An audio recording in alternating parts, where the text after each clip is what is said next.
Recently I discovered an abnormal growth on my blueberry bush and discovered that it was witch's broom, not something you want on your tree, bush, or shrub. It's something that's not fully understood.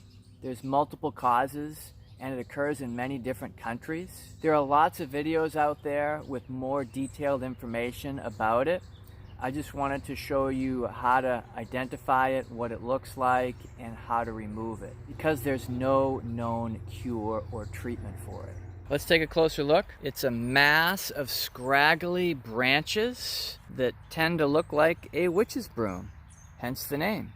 Now it'll start off as green foliage in this cluster-like form, and it doesn't become clearly visible until the foliage dies and it turns this dark color. That's the final stage of it. It's better if you catch it earlier when it first starts. I didn't realize what it was until it had reached this stage.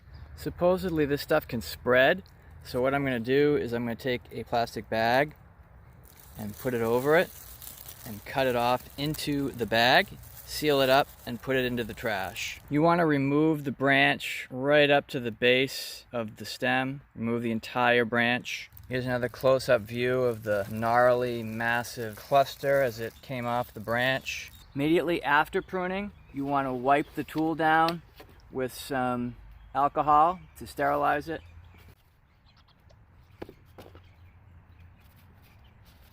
I've heard varying opinions on what you're supposed to do, anywhere from removing the entire bush to cutting off the branch and every branch below it to just simply removing the infected branch. I'm going to choose the last option this time around. This is my first encounter with witch's broom. I'm going to keep an eye on this bush, and if I see it come back, I may need to remove the whole thing.